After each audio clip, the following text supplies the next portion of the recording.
Me llamaron parásito y carga, pero nunca imaginaron que yo tenía el poder de desaparecer de sus vidas para siempre.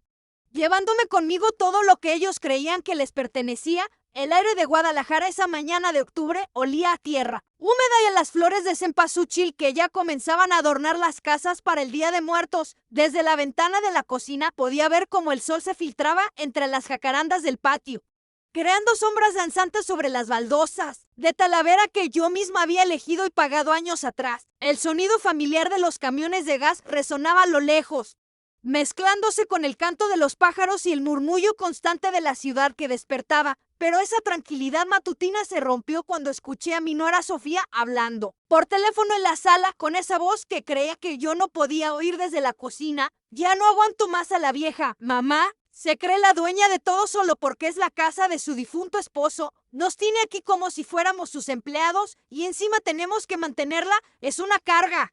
Una verdadera parásita que se alimenta de nuestro trabajo. Mis manos se detuvieron sobre la masa del pan que estaba amasando para el desayuno. Esas palabras se clavaron en mi pecho como dagas heladas. Parásita, carga, después de todo lo que había hecho por ellos, después de abrir las puertas de mi hogar, después de cuidar a sus hijos mientras ellos trabajaban, después de cocinar, limpiar y sacrificar mi propia comodidad para que ellos pudieran prosperar. El aroma del café de olla que se cocinaba lentamente en la estufa se mezcló con el sabor amargo que subía por mi garganta. Había preparado ese café como todas las mañanas durante los últimos 3 años, desde que mi hijo Roberto y su familia se mudaron conmigo después de que mi esposo Aurelio muriera. Había sido mi idea, mi invitación. Vengan a vivir aquí. Les había dicho, así no pagan renta y pueden ahorrar para su propia casa. Qué ingenua había sido. Sofía continuó su conversación telefónica, sin saber que cada palabra era como un martillo golpeando mi corazón.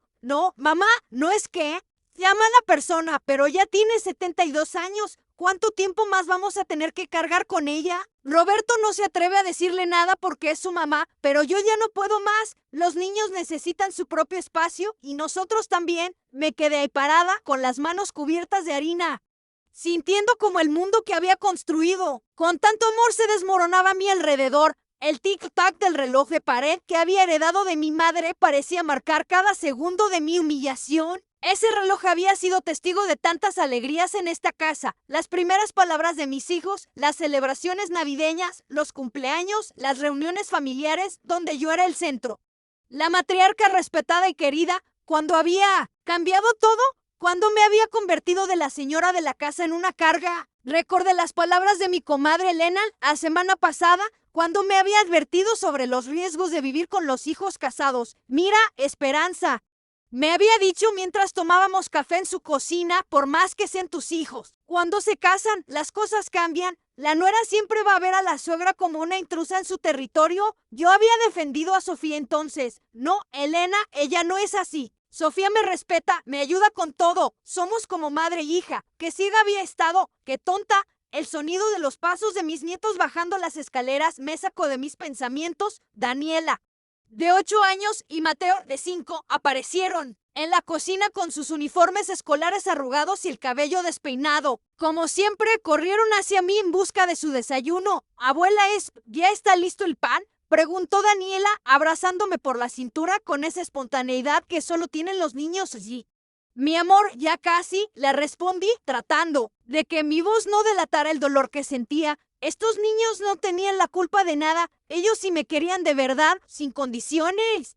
Sin ver en mí una carga, un estorbo, mientras les servía el desayuno, observé sus caritas inocentes. Daniela tenía los mismos ojos verdes de su abuelo Aurelio y Mateo había heredado mi nariz respingada. Los había cuidado desde bebés, había sido yo quien los consolaba cuando lloraban por las noches, quien les enseñó a caminar, quien les contaba cuentos antes de dormir. También ellos aprenderían a verme como una carga cuando crecieran. Roberto bajó poco después, ya vestido con su uniforme de supervisor de la empresa constructora donde trabajaba. Me dio un beso en la mejilla como todas las mañanas, pero esta vez yo busqué en sus ojos alguna señal de lo que realmente pensaba de mí. Él también me veía como una parásita. Buenos días. Mamá, ¿cómo amaneció? Bien, mijo, bien. Mentí, sirviéndole su café en la taza que le había regalado el Día del Padre, donde decía el mejor papá del mundo. Sofía apareció minutos después. Ya arreglada para ir a su trabajo en la tienda de ropa del centro, me saludó con una sonrisa que ahora me parecía falsa, forzada. Buenos días, doña Esperanza. Qué rico huele el pan. Gracias, hija, respondí, y esa palabra hija me supo a ceniza en la boca. Los vi desayunar en familia, hablando de sus planes del día, de las tareas de los niños, de los pagos pendientes. Yo estaba ahí sirviéndoles, atendiéndolos, pero me sentía invisible, como un fantasma en mi propia casa, como una empleada doméstica que trabajaba a cambio de techo y comida. ¿Cuándo se fueron todos?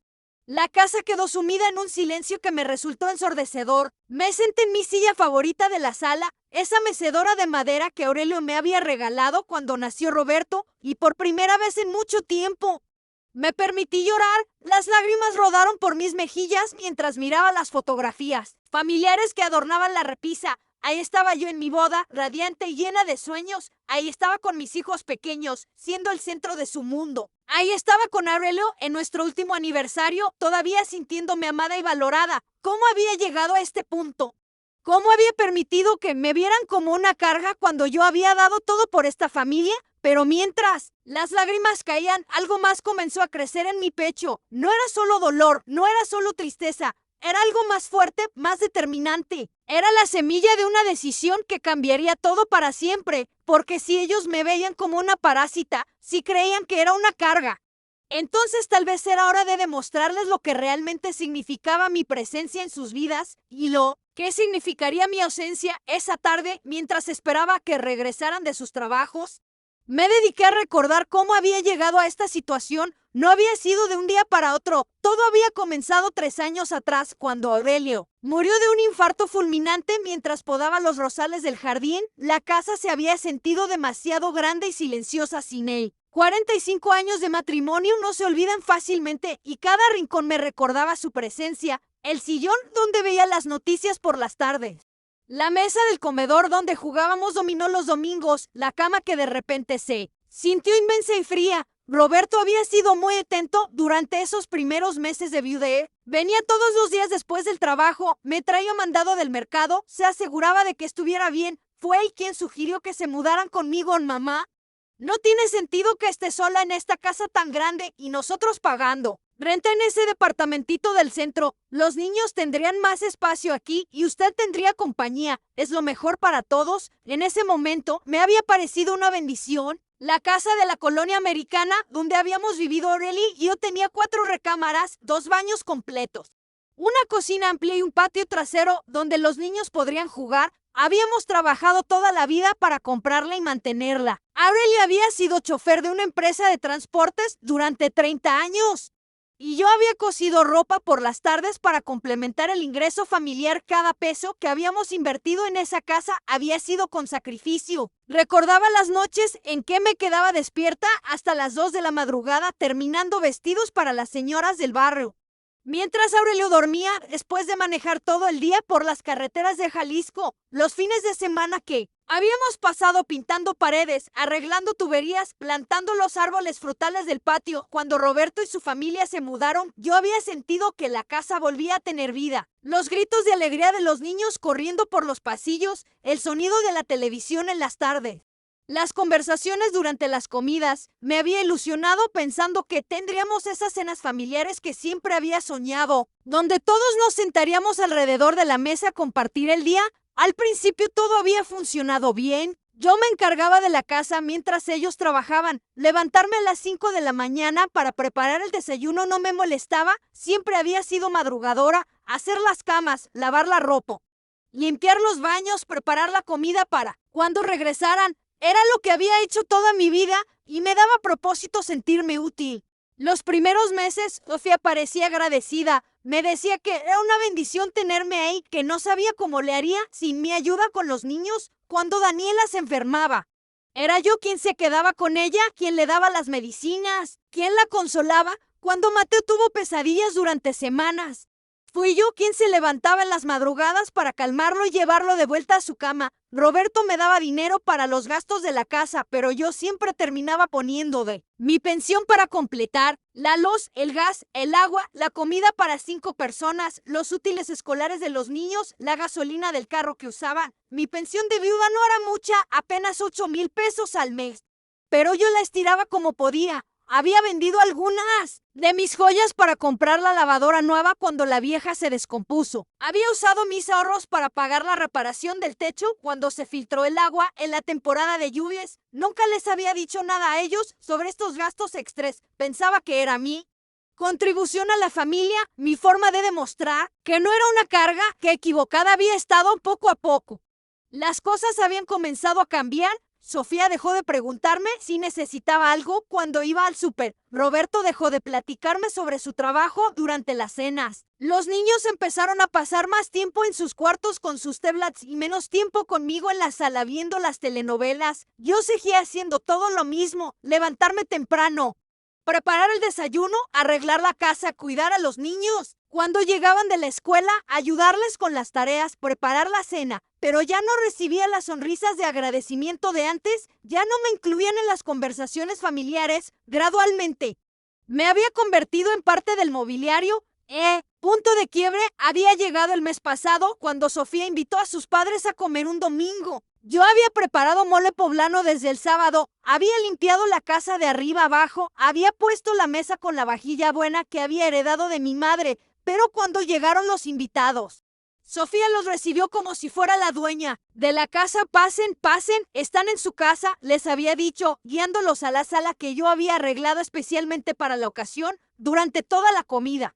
Me trataron como si fuera la empleada doméstica. Doña Esperanza, ¿nos puede traer más totis? Doña Esperanza, ¿le puede servir más agua a mi esposo? Ni una sola vez me incluyeron en la conversación. Ni una sola vez reconocieron que estaban comiendo en mi casa, sentados en mi mesa, usando mis platos. Esa noche, cuando ya todos se habían ido a dormir, me quedé en la cocina lavando los trastes y llorando en silencio. Fue entonces cuando comencé a entender que para ellos ya no era la matriarca de la familia, la abuela respetada, la suegra querida, era solo la señora que vivía y que se encargaba de las labores domésticas. Pero lo que más me dolía era darme cuenta de que Roberto, mi propio hijo, el niño que había cargado en brazos, al que había desvelado cuando tenía fiebre, al que había apoyado en todos sus sueños, parecía estar de acuerdo con esta nueva dinámica. Nunca me defendía cuando Sofía me hablaba con desprecio. Nunca reconocía todo lo que yo hacía por la familia. Nunca me preguntaba cómo me sentía o qué necesitaba.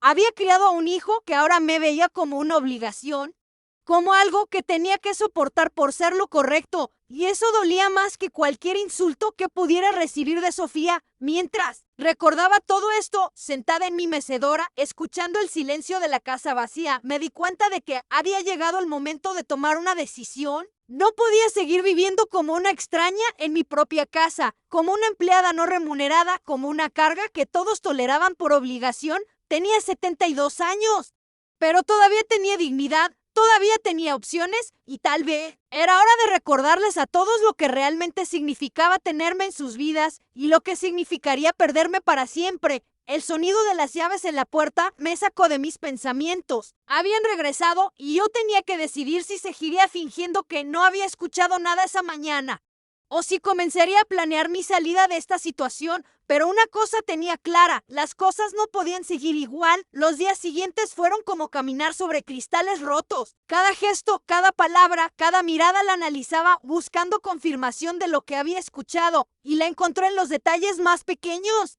En esas humillaciones silenciosas que antes había pasado por alto justificado como malentendidos. Martes por la mañana, mientras preparaba el desayuno como siempre, Sofía bajó hablando por teléfono con su hermana. No se molestó en bajar la voz cuando pasó por la cocina. Sí, Lupita, ya sé que tengo suerte de no pagar renta, pero créeme que se paga de otras formas. Tener que aguantar a la suegra todos los días no es fácil. Se mete en todo, opina de todo. Y luego se ofende si no le hacemos caso. Me quedé inmóvil frente a la estufa, volteando los huevos que se estaban quemando mientras procesaba sus palabras. ¿Meterme en todo? ¿Opinar de todo? Yo apenas hablaba durante las comidas. Había aprendido a mantenerme callada para evitar conflictos. No es mala persona, continuó Sofía, pero ya está muy mayor y a veces dice cosas que no vienen al caso. Ayer le dije a Daniela que se pusiera el suéter porque hacía frío. Y ella salió con que en sus tiempos los niños eran más obedientes. Como si yo no supiera educar a mis propios hijos. Recordé perfectamente ese momento. Daniela había salido al patio sin suéter y había empezado a toser. Yo solo había comentado, sin dirigirme a nadie en particular, que antes los niños no se enfermaban tanto porque sus madres los abrigaban bien. No había sido una crítica directa, pero aparentemente Sofía lo había tomado como un ataque personal. Cuando Roberto bajó para desayunar, yo ya tenía todo servido en la mesa. Le puse su plato enfrente con el cuidado de siempre. Pero él apenas levantó la vista de su celular para darme las gracias. Sofía se sentó a su lado y comenzaron a hablar sobre sus planes para el fin de semana. Pensé que podríamos ir a Chapala con los niños, dijo Sofía. Hace tiempo que no salimos de la ciudad. Me parece bien, respondió Roberto. Reservo hotel para el sábado y domingo. Yo seguía ahí parada, esperando que me incluyeran en la conversación, que me preguntaran si quería acompañarlos o al menos que me avisaran que se iban para que pudiera hacer mis propios planes, pero hablaron como si yo fuera invisible. ¿Cómo? Si fuera parte del mobiliario de la cocina. ¿Y yo qué? Pregunté finalmente, tratando de mantener un tono casual. Sofía y Roberto intercambiaron una mirada rápida. Fue Roberto quien respondió, mamá, pensé que usted preferiría quedarse. Ya sabe que los viajes la cansan mucho y en el hotel no va a estar tan cómoda como aquí en su casa. Su casa, como si yo fuera una inquilina en mi propio hogar. Además, agregó Sofía con esa sonrisa falsa que ya había aprendido a reconocer. Usted puede aprovechar para descansar. Siempre está tan ocupada con la casa que nunca tiene tiempo para relajarse. Ocupada con la casa, como si limpiar, cocinar y cuidar a sus hijos fuera mi hobby personal y no un trabajo no remunerado que hacía para mantener funcionando sus vidas. ¿Está bien?, dije, regresando a la estufa para no mostrar la decepción en mi cara. Que se diviertan. Pero no estaba bien. Nada estaba bien esa tarde. Cuando los niños regresaron de la escuela, decidí probar algo en lugar de tenerles la merienda lista como siempre. Me quedé en mi cuarto leyendo. Quería ver cuánto tiempo pasaría antes de que alguien notara mi ausencia. Me escuché a Daniela llegar gritando abuela es, como siempre. Luego silencio. Después sus pasos subiendo las escaleras hacia mi cuarto. Abuela, ¿por qué no está en la cocina? Tengo hambre. Ay, mi amor, se me olvidó la hora. Ahorita bajo a prepararte algo. Pero mientras bajaba las escaleras con ella, me di cuenta de algo que me partió el corazón. Ni Roberto ni Sofía habían notado que yo no estaba en mi lugar habitual. Solo los niños me buscaban cuando me necesitaban. Para los adultos de la casa, yo era tan predecible como el amanecer. Siempre ahí, siempre disponible, siempre invisible, hasta que hacía falta algo. El miércoles por la noche, durante la cena, Sofía comentó que su mamá la había invitado a pasar el Día de las Madres en su casa. Va a ser una comida familiar grande, explicó mientras cortaba su bistec. Van a estar todos mis hermanos con sus familias. Qué bueno, dije yo, pensando que tal vez me invitarían a acompañarlos. Después de todo, yo también era madre. Sí, va a estar muy bonito. Hace tiempo que no nos reunimos todos, continuó Sofía. Roberto, ¿crees que pueda salir temprano del trabajo ese día? Claro, le digo a mi jefe que es día familiar. Esperé, seguí esperando, pero la invitación para mí nunca llegó, aparentemente. En el Día de las Madres, la única madre que importaba era la de Sofía. Yo, que había dado a luz y criado al hombre que estaba sentado en mi mesa, comiendo en mis platos, viviendo en mi casa, no merecía ni siquiera una consideración. ¿Y los niños?, pregunté, tratando de sonar casual. Van con nosotros, obvio, respondió Sofía. A mi mamá le encantan y mis sobrinos van a estar ahí también. Ah, qué bueno, que se diviertan. Pero por dentro estaba gritando, ¿cómo era posible que mi propio hijo planeara pasar el Día de las Madres celebrando a su suegra mientras dejaba a su propia madre sola en casas?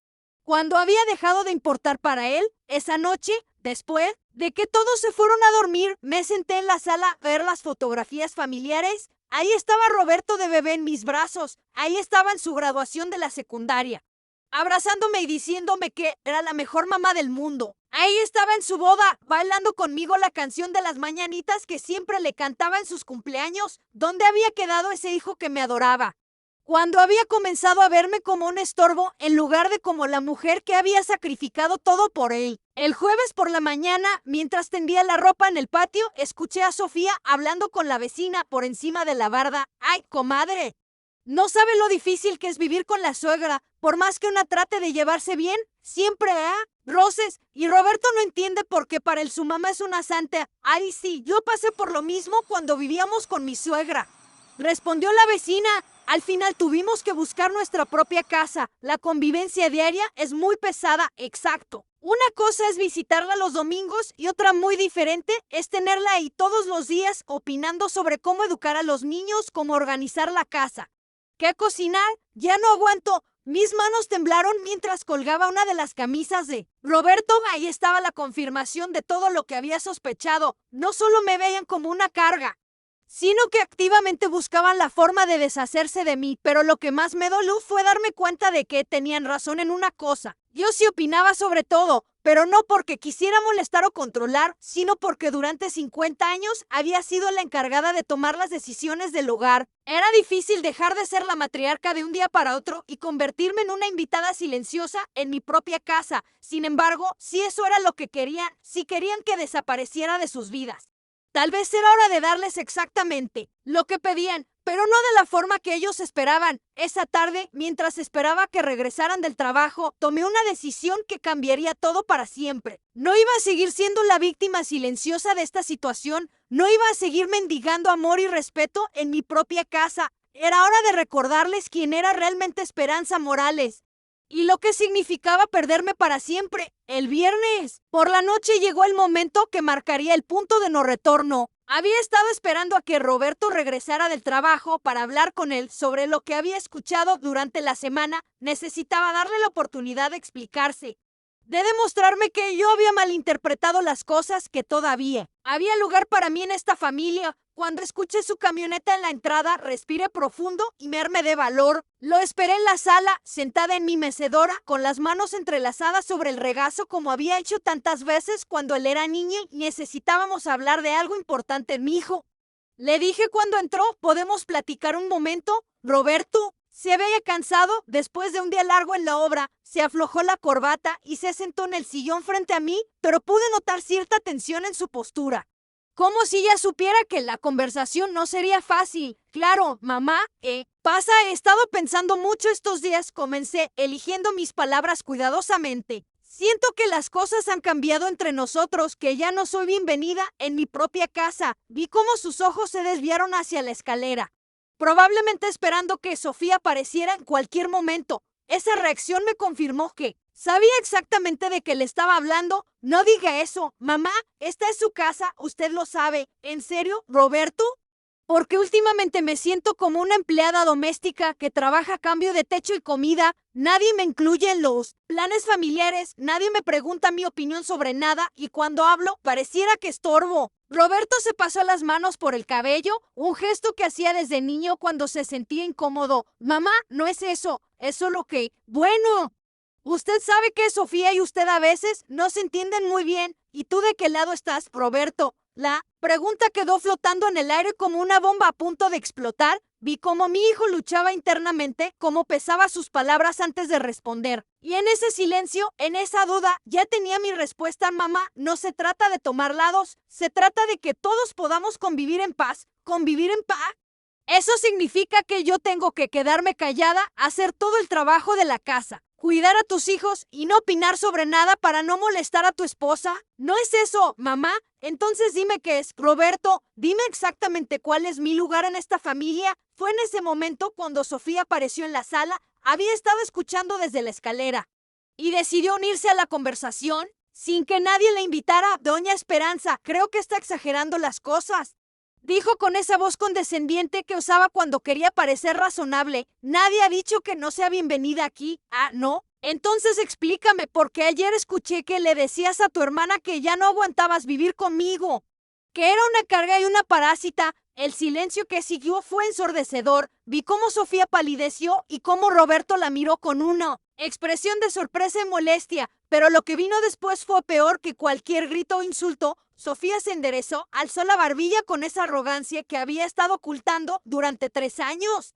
y me miró directamente a los ojos. ¿Sabe qué, doña Esperanza? Tiene razón. Sí dije eso y no me arrepiento, porque es la verdad. Roberto la miró alarmado. Sofía, no, Roberto, ya basta de andar con rodeos. ¿Tu mamá quiere la verdad? Pues se la voy a dar, su volvé, hacia mí con una frialdad que me heló la sangre. Sí, me parece que ya es hora de que busque otro lugar donde vivir. Esta casa es muy pequeña para dos mujeres. Yo no puedo seguir sintiendo que estoy de visita en mi propio hogar. Sofía, por favor, intervino Roberto. Pero ella no había terminado. Llevamos 3 años viviendo aquí y en todo este tiempo no hemos podido tomar ni una sola decisión sin que usted opine. No podemos educar a nuestros hijos como creemos conveniente porque siempre tiene algo que decir. No podemos organizar la casa a nuestro gusto porque todo tiene que ser como usted dice. Y francamente, ya estoy cansada. Cada palabra era como una bofetada, pero lo que más me dolió fue ver que Roberto no me defendía. Se quedó ahí sentado con la cabeza entre las manos, como si fuera un niño atrapado entre dos adultos peleando. Roberto, le dije con voz temblorosa, ¿tú también piensas eso de mí? Mi hijo levantó la cabeza y me miró con unos ojos llenos de culpa, pero también de cansancio. Y cuando habló, sus palabras terminaron de romper mi corazón. Mamá, yo la quiero mucho. Usted lo sabe, pero también tengo que pensar en mi esposa y mis hijos. Sofía tiene razón en algunas cosas. A veces sí es difícil la convivencia, difícil. ¿La convivencia? Roberto, yo he sacrificado todo por esta familia. He cuidado a tus hijos como si fueran míos. He mantenido esta casa funcionando. He puesto mi dinero cuando ha hecho falta. Y se lo agradecemos, mamá, pero nada, Roberto. ¿Sabes qué? Tienen razón. Soy una carga, soy una parásita, y las parásitas se eliminan. ¿Verdad? Me levanté de mi mecedora con una dignidad que no sabía que todavía tenía. Sofía me miraba con una mezcla de triunfo y nerviosismo, como si no hubiera esperado que yo reaccionara con tanta calma. Está bien, dije, mirando a mi hijo a los ojos. Si eso es lo que quieren, si realmente creen que estarían mejor sin mí, entonces les voy a dar exactamente lo que piden. Mamá, no se ponga así, murmuró Roberto. Pero ya era demasiado tarde, no me pongo de ninguna manera. Mi hijo, solo estoy entendiendo finalmente cuál es mi lugar en esta familia, o mejor dicho, que ya no tengo lugar en esta familia. Subí las escaleras hacia mi cuarto con pasos firmes, dejando atrás el murmullo de voces de Roberto y Sofía discutiendo en voz baja. Pero ya no me importaba lo que dijeran, ya no me importaba si se arrepentían o si trataban de justificar sus palabras. El daño estaba hecho, la máscara había caído y yo había visto finalmente la verdad que había estado negando durante meses para ellos. Yo era un estorbo que toleraban por obligación, pero sí creían que iba a quedarme ahí mendigando migajas de amor y respeto. Estaban muy equivocados. Esperanza Morales había criado a sus hijos para ser independientes y fuertes, y era hora de demostrarles que ella también lo era. Esa noche, mientras escuchaba sus voces apagadas discutiendo en la planta baja, comencé a planear mi salida. No iba a ser una despedida dramática llena de gritos y reproches. Iba a ser algo mucho más poderoso. Iba a ser silenciosa, definitiva. Y les iba a enseñar exactamente lo que significaba perder a alguien que habían dado por sentado durante demasiado tiempo, porque si querían que desapareciera de sus vidas, eso era exactamente lo que iba a hacer, pero no de la forma que ellos esperaban. Esa noche no pude dormir, me quedé despierta en mi cama, mirando el techo que Aurelio y yo habíamos pintado de azul claro porque decía que le recordaba al cielo de Guadalajara en las mañanas despejadas. Las palabras de Sofía resonaban en mi cabeza como ecos dolorosos. Es una carga, una parásita, y lo peor de todo era que Roberto no me había defendido. Me levanté y caminé hasta la ventana. Desde ahí podía ver el jardín que había cuidado durante tantos años, los rosales que Aurelio había plantado para mí en nuestro 10º aniversario, el limonero que daba las frutas más dulces del barrio, las macetas de geranios que yo regaba cada mañana. Todo eso había sido mi mundo, mi reino pequeño pero lleno de amor. Cuando había comenzado a convertirme en una extraña en mi propia vida, recordé el día que nació Roberto.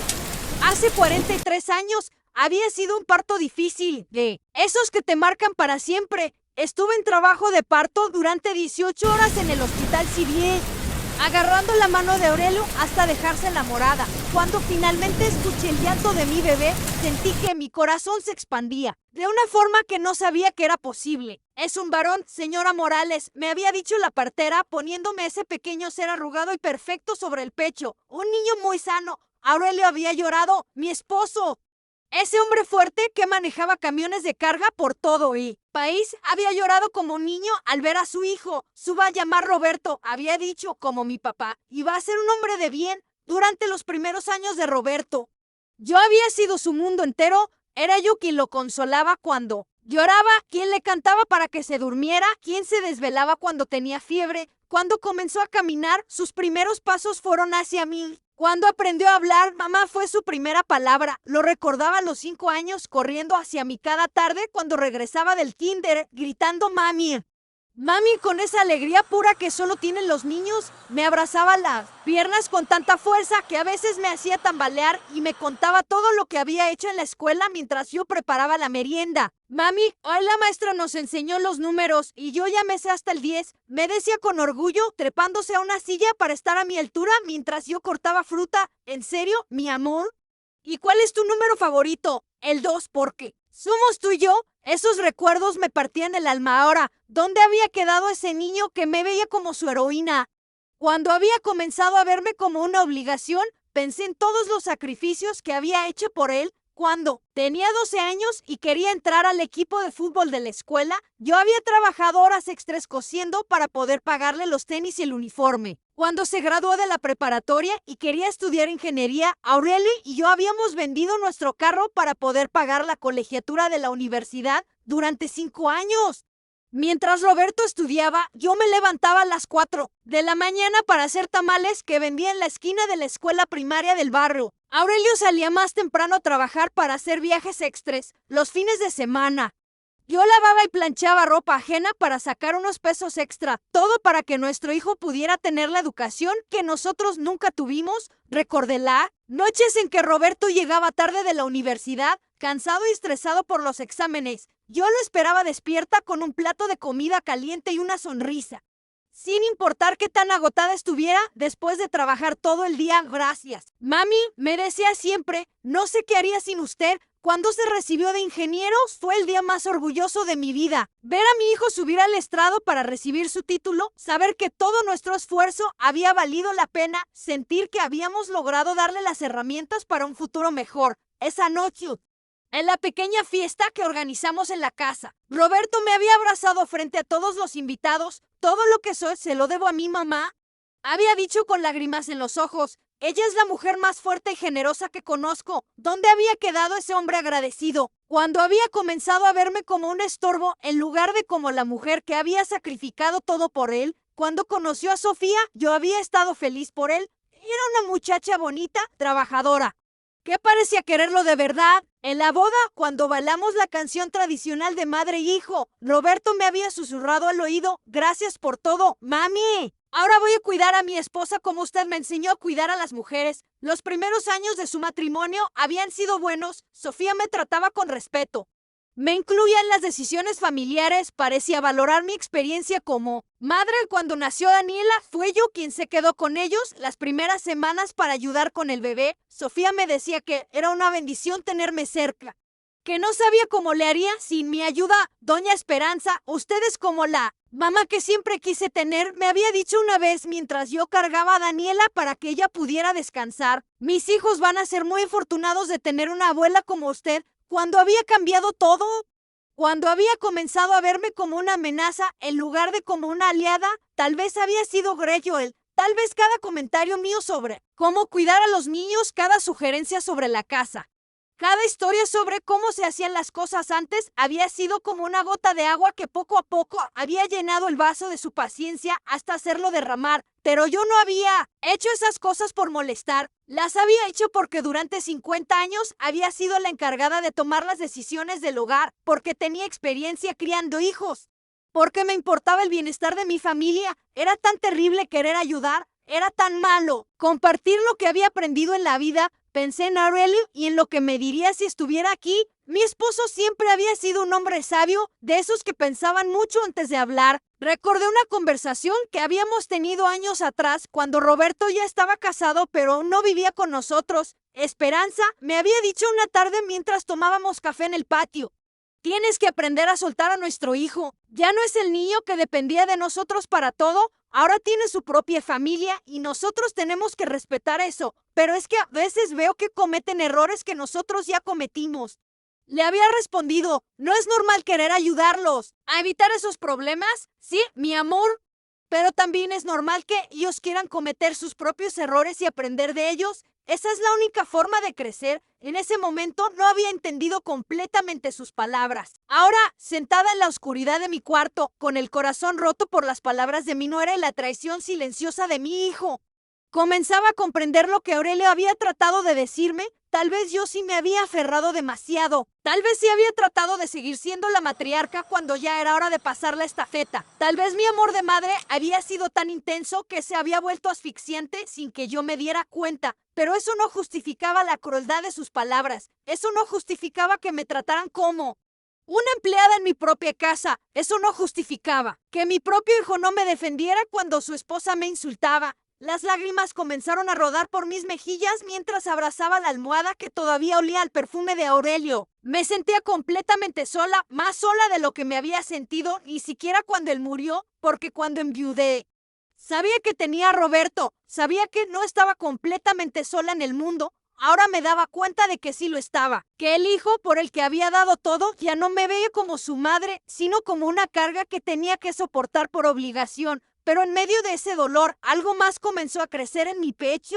No era solo tristeza, no era solo desilusión, era algo más fuerte, más determinante. Era la certeza de que no iba a quedarme ahí mendigando amor donde ya no era bienvenida. Era hora de recordarles a todos quién era realmente Esperanza Morales. Y era hora de enseñarles lo que significaba perderme para siempre. El sábado por la mañana desperté con una claridad mental que no había tenido en meses, mientras escuchaba los ruidos familiares de la casa, despertando el agua corriendo, en el baño, los pasos de los niños bajando las escaleras, el sonido de la cafetera que Roberto había encendido. Tomé la decisión más importante de mi vida. No iba a quedarme ahí ni un día más siendo tratada como una intrusa en mi propia casa, pero tampoco iba a irme como una víctima derrotada. Iba a salir con dignidad y en el proceso iba a enseñarles exactamente lo que significaba perder a alguien que habían dado por sentado durante demasiado tiempo. Me levanté, me bañé, me vestí como cualquier otro día, bajé a la cocina y preparé el desayuno como siempre. Pero esta vez, observando cada detalle de la rutina que había mantenido durante 3 años, Roberto leyendo las noticias en su celular sin dirigirme la palabra, Sofía maquillándose frente al espejo del comedor, mientras comía una tostada, los niños peleando por el control remoto de la televisión. Nadie me preguntó cómo había dormido, nadie mencionó la conversación de la noche anterior. Era como si nada hubiera pasado.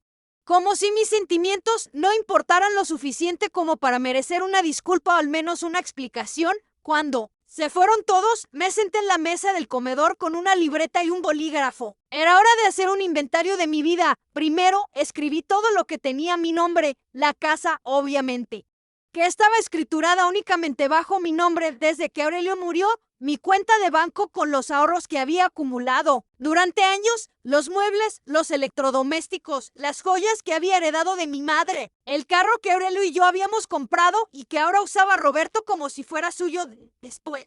Hice una lista de todo lo que había invertido en esta familia durante los últimos 3 años, los gastos de la casa que había cubierto con mi pensión cuando el dinero que me daba Roberto no alcanzaba, la lavadora nueva, la reparación del techo, los útiles escolares de los niños, la ropa que les compraba, los regalos de cumpleaños y Navidad. La suma era considerable, mucho más de lo que había imaginado. Luego escribí una tercera lista, todo lo que hacía diariamente para mantener funcionando esta casa. Levantarme a las 5 de la mañana para preparar el desayuno, hacer las camas, lavar la ropa, limpiar los baños, aspirar, trapear, preparar la comida, cuidar a los niños cuando llegaban de la escuela, ayudarles con las tareas, hacer las compras del súper, pagar las cuentas, mantener el jardín. Si tuvieran que pagar a alguien para hacer todo eso, necesitarían una empleada doméstica de tiempo completo y una niñera. En Guadalajara, eso les costaría al menos 15,000 pesos al mes, pero más allá del dinero,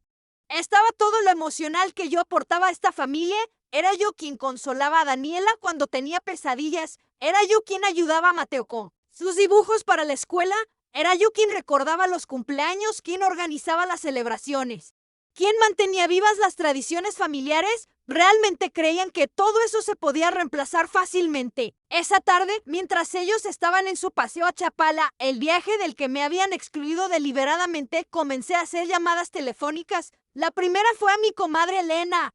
la única persona en quien confiaba completamente en Elena. Necesito pedirte un favor muy grande. Claro, comadre, dime qué necesitas. ¿Te acuerdas de tu prima Leticia, la que vive en Puerto Vallarta? ¿Crees que me podría rentar un cuartito por unas semanas? Hubo un silencio del otro lado de la línea. Elena me conocía desde hacía 30 años y sabía que yo no tomaba decisiones impulsivas. Esperanza, ¿qué está pasando? Te peleaste. Con Roberto es una historia muy larga, comadre. Te la cuento después. Por ahora solo necesito saber si puedo quedarme con Leticia mientras encuentro algo permanente. Por supuesto, ella tiene un cuarto de huéspedes que nunca usa. Pero, comadre, me tienes preocupada. ¿Estás segura de lo que estás haciendo? Nunca. He estado más segura de algo en mi vida. La segunda llamada fue al licenciado Hernández, el abogado que había manejado los trámites cuando murió Aurelio. Necesitaba saber exactamente cuáles eran mis derechos sobre la casa y mis propiedades. Licenciado, tengo una pregunta. Si yo quisiera vender mi casa, ¿hay algo que me lo impida legalmente? Para nada. Señora Morales, la casa está completamente a su nombre. Usted puede hacer con ella lo que guste, venderla, rentarla, regalarla. Es su propiedad y si hay personas viviendo en ella, bueno, tendría que darles un aviso con tiempo razonable para que busquen otro lugar, pero legalmente. Usted es la única dueña, entiendo, y si quisiera hacer un testamento nuevo, también es su derecho. ¿Quiere hacer una cita para discutir los detalles? Sí, por favor, lo más pronto posible. La tercera llamada fue la más difícil. Marqué el número de la agencia inmobiliaria más prestigiosa de la zona. Buenos días, habla Esperanza Morales. Quiero poner mi casa en venta. Cuando regresaron de Chapala esa noche, yo ya tenía todo planeado. Los niños llegaron corriendo a contarme sobre los peces que habían visto en el lago, sobre el helado que habían comido, sobre los juegos en el parque. Los abracé con más fuerza de lo normal, grabando en mi memoria la sensación de sus bracitos alrededor de mi cuello. Roberto y Sofía parecían relajados, como si el día fuera de la casa les hubiera hecho bien. Probablemente habían disfrutado de no tener que lidiar conmigo, de poder ser una familia normal sin la suegra entrometida. ¿Cómo estuvo su día, mamá? Me preguntó Roberto mientras cenábamos. Muy tranquilo.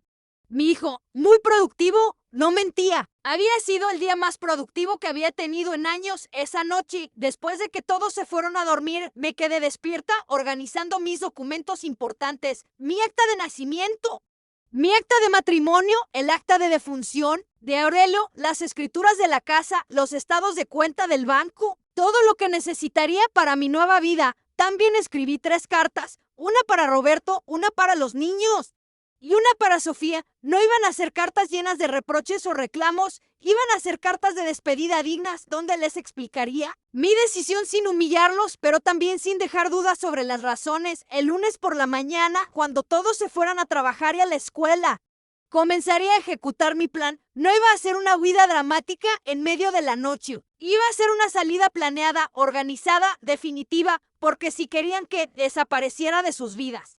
Eso era exactamente lo que iba a hacer, pero también iban a aprender que algunas decisiones no se pueden deshacer y que algunas pérdidas duelen para siempre. Mientras miraba por la ventana las luces de la ciudad que había sido mi hogar durante tantos años, sentí una mezcla extraña de tristeza y liberación. Tristeza por todo lo que estaba dejando atrás, pero liberación por finalmente tomar control de mi propia vida. A los 72 años, Esperanza Morales iba a empezar de nuevo, y esta vez iba a hacerlo en sus propios términos. El lunes por la mañana llegó como cualquier otro día, pero para mí era el comienzo de mi nueva vida. Me levanté a las 5 como siempre, pero esta vez no fue para preparar el desayuno de una familia que me veía como una carga. Fue para comenzar a ejecutar el plan que cambiaría todo para siempre. Preparé el desayuno por última vez, observando cada gesto como si fuera una ceremonia de despedida. El café de olla que tanto les gustaba, los huevos revueltos de Mateo, las quesadillas que Daniela siempre pedía,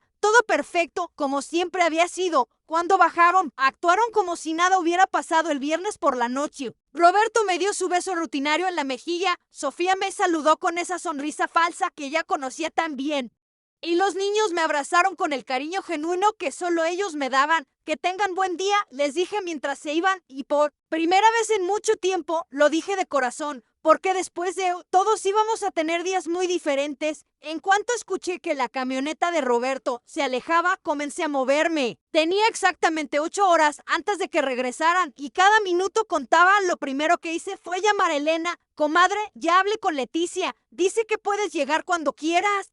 Que el cuarto está listo. Perfecto. ¿Crees que tu yerno me puede ayudar con una mudanza pequeña esta tarde?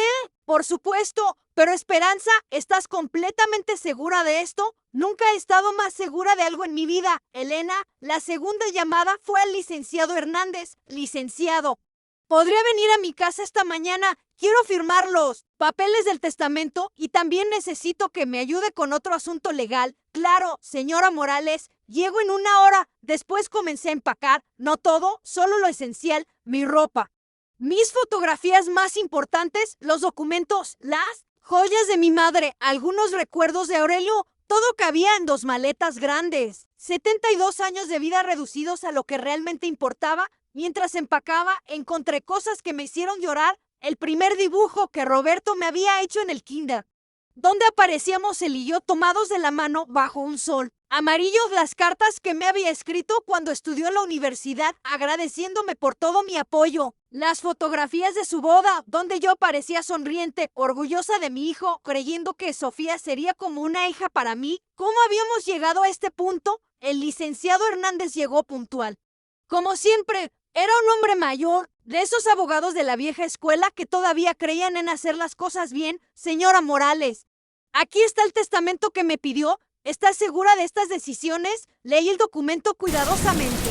Había decidido dejarles la casa a mis nietos, no a Roberto. Ellos la heredarían cuando cumplieran 25 años, con la condición de que nunca la pudieran vender. Mis ahorros se dividirían entre varias organizaciones benéficas de Guadalajara. A Roberto le dejaba solo una carta explicándole por qué, completamente segura, licenciado, y el otro asunto. Quiero poner la casa en venta inmediatamente. Ya hablé con la inmobiliaria, pero necesito que usted maneje los aspectos legales. Licenciado me miró con preocupación. Señora Morales, ¿su familia sabe de esta decisión? ¿Se van a enterar hoy en la tarde? Y licenciado, necesito que les dé un mes para desalojar. Es tiempo suficiente para que encuentren otro lugar. Entiendo. ¿Y dónde va a vivir usted? Eso ya no es problema de ellos. Después de que se fue, el licenciado continuó con mis preparativos. Limpié la casa por última vez, dejándola impecable como siempre había sido mi costumbre. Preparé la comida que encontrarían cuando regresaran, un guisado de pollo que les gustaba mucho. Era mi último acto de servicio hacia esta familia. A las 3 de la tarde llegó el yerno de Elena con su camioneta. Entre los dos cargamos mis maletas y las pocas cajas con mis pertenencias más valiosas. ¿Estás segura de esto, doña Esperanza? Me preguntó el muchacho. Sube muy triste. No estoy triste, mijo. Estoy liberándome. Antes de irme, coloqué las 3 cartas que había escrito en lugares donde las encontrarían fácilmente. La de Roberto en su buró, la de los niños en sus almohadas y la de Sofía en el espejo de su tocador. También dejé algo más, las llaves de la casa, sobre la mesa del comedor, junto a una nota que decía simplemente: a partir de hoy, ustedes son responsables de todo lo que pasa en esta casa. Espero que disfruten su libertad, pero mi último acto fue el más significativo. En la puerta del refrigerador, donde siempre habíamos puesto las notas importantes de la familia, pegué una copia del contrato de venta de la casa y una carta del licenciado explicando que tenían 30 días para encontrar otro lugar donde vivir. Cuando subí a la camioneta y vi mi casa alejarse por la ventana trasera, sentí una mezcla de dolor y alivio que no sabía que era posible. Dolor por todo lo que estaba dejando atrás, pero alivio por finalmente tomar control de mi propia vida. Elena me estaba esperando en su casa con una taza de café y un abrazo que necesitaba desesperadamente. ¿Cómo te sientes, comadre? ¿Cómo? Si hubiera estado conteniendo la respiración durante 3 años y finalmente pudiera volver a respirar esa noche desde la casa de Elena. Escuché mi teléfono sonar una y otra vez. Roberto me llamaba desesperado, pero yo no contesté. Sofía me mandó mensajes de texto que tampoco leí. Sabía que habían encontrado las cartas, que habían visto el contrato de venta, que finalmente entendían las consecuencias de sus acciones, pero ya era demasiado tarde. Algunas palabras no se pueden retirar, algunas heridas no se pueden sanar, y algunas decisiones no se pueden deshacer. Al día siguiente, Elena me llevó a la central de autobuses. El camión a Puerto Vallarta salía a las 10 de la mañana. ¿Estás segura de que no quieres hablar con Roberto antes de irte? Me preguntó mientras esperábamos a Elena. Durante 3 años traté de hablar con él, traté de que me viera, que me valorara, que me respetara. Ahora es su turno de entender lo que significa perder a alguien. Cuando subí al autobús, vi un mensaje de texto de Daniela que me partió el corazón. Abuela es. ¿Dónde está? La extraño, pero no respondí porque si había aprendido algo en estos 72 años de vida. Era que a veces el amor más grande que puedes darle a alguien es enseñarle a valorar lo que tiene antes de que sea demasiado tarde. Mientras el autobús se alejaba de Guadalajara, llevándome hacia mi nueva vida en Puerto Vallarta, no miré hacia atrás, porque Esperanza Morales había aprendido finalmente que nunca es demasiado tarde para empezar de nuevo y que la dignidad no tiene precio. 6 meses después, estoy sentada en la terraza de mi pequeño departamento en Puerto Vallarta, viendo el atardecer sobre la bahía. El aire huele a sal y a las flores de bugambilia que adornan el balcón de mi vecina. Es un aroma completamente diferente al de Guadalajara, pero que ya se ha vuelto familiar. Reconfortante, mi nueva vida es simple pero mía. Rento este departamento de una recámara a 2 cuadras de la playa, en un edificio lleno de jubilados como yo que decidieron empezar de nuevo. Tengo una rutina tranquila, camino por la playa todas las mañanas, leo en las tardes y por las noches veo las telenovelas que siempre me gustaron. Pero ahora sin interrupciones, el dinero de la venta de la casa me alcanza perfectamente para vivir con comodidad. No necesito lujos, nunca los necesité. Solo necesitaba paz, respeto y la libertad de tomar mis propias decisiones. Leticia, la prima de Elena, se ha convertido en una gran amiga. Tiene mi edad y también enviudó hace algunos años. Juntas hemos descubierto que la vida después de los 70 puede ser sorprendentemente liberadora cuando no tienes que justificar cada decisión que tomas. ¿Sabes qué es lo mejor de vivir sola a nuestra edad? Me dijo ayer mientras tomábamos café en el malecón, que nadie te dice qué cocinar, a qué hora levantarte o cómo gastar tu dinero. Tiene razón, por primera vez en décadas. Mi tiempo es completamente mío, mi teléfono sigue sonando de vez en cuando. Roberto me llama cada semana, pero yo solo contesto una de cada 3 llamadas. Cuando hablo con él, su voz suena diferente, más humilde, más arrepentida. Me cuenta que tuvieron que mudarse a un departamento pequeño en las afueras de la ciudad. Que Sofía tuvo que dejar su trabajo de medio tiempo para cuidar a los niños porque ya no tienen quien los ayude, que los gastos de la casa se han vuelto imposibles de manejar sin mi contribución económica. Mamá, por favor, regrese. Me dijo en la última llamada, los niños la extrañan mucho. Daniela llora por las noches preguntando cuándo va a volver la abuela. Esas palabras me duelen más que cualquier insulto que hubiera podido recibir, porque extraño a mis nietos con una intensidad que a veces me quita el sueño, pero también sé que regresar sería traicionarme a mí misma. Sería aceptar que está bien ser tratada como una empleada doméstica en mi propia casa, Roberto. Le respondí cuando ustedes me dijeron que era una carga y una parásita, tomaron una decisión. Ahora yo también tomé la mía. Algunas cosas no se pueden deshacer con disculpas. Pero mamá, Sofía ya entendió que se equivocó. ¿Ella también la extraña? ¿En serio, mijo? ¿O solo extraña todo lo que yo hacía por ustedes? El silencio del otro lado de la línea me dio la respuesta que necesitaba. Sofía me ha mandado varios mensajes de texto. Al principio eran furiosos, acusándome de ser egoísta y vengativa. Después se volvieron suplicantes, prometiéndome que las cosas serían diferentes si regresaba. Los últimos han sido más honestos, reconociendo que no se había dado cuenta de todo lo que yo hacía hasta que tuvieron que hacerlo ellos mismos. Doña Esperanza tenía razón en todo. No sabíamos valorar lo que teníamos. Por favor, denos otra oportunidad, pero yo ya no estoy en edad de dar segundas oportunidades. A quienes no supieron valorar la primera, los niños me mandan dibujos por WhatsApp. Daniela me escribió una carta que Elena me leyó por teléfono, donde me decía que había aprendido a hacer quesadillas, pero que no le quedaban como las mías. Que extrañaba nuestras tardes viendo caricaturas juntas, que no entendía por qué. Me había ido. Esas son las únicas comunicaciones que realmente me llegan al corazón. ¿Por qué los niños no tuvieron la culpa de nada? Y ellos sí me amaban sin condiciones. Ayer recibí una llamada inesperada. Era el licenciado Hernández, señora Morales. Su hijo vino a verme. Quiere saber si hay alguna forma de revertir la venta de la casa. ¿Y qué le dijo? La verdad, que la casa ya tiene nuevos dueños y que no hay nada que hacer. pero también me pidió que le preguntara si usted estaría dispuesta a modificar el testamento. ¿Modificarlo cómo? ¿Quiere que la casa quede a su nombre, no a nombre de los niños? Me reí por primera vez en meses, incluso ahora, incluso después de todo lo que había pasado.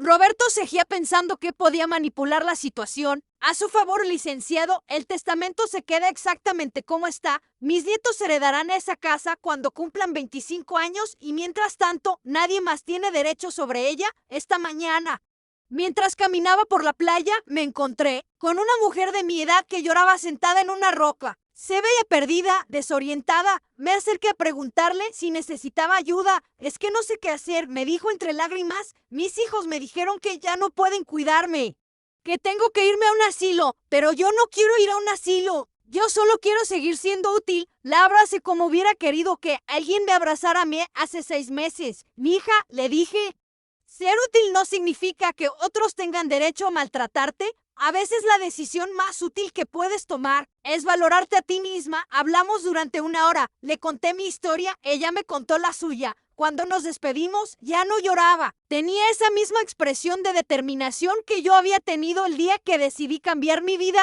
Ahora, mientras veo el sol hundirse en el océano Pacífico, pintando el cielo de naranjas y rosas, pienso en todo lo que he ganado y todo lo que he perdido en estos meses. He perdido la ilusión de ser la abuela presente en la vida de mis nietos. He perdido la fantasía de tener una familia unida donde todos me respetaran y valoraran.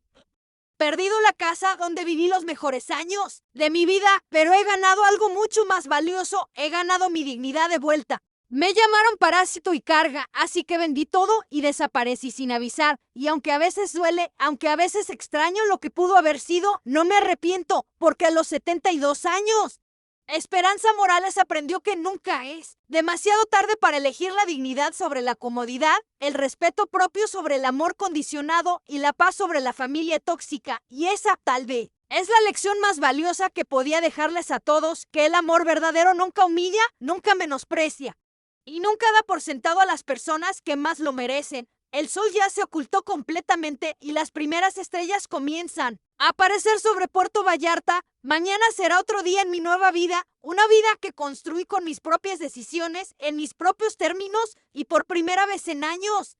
Eso me basta completamente.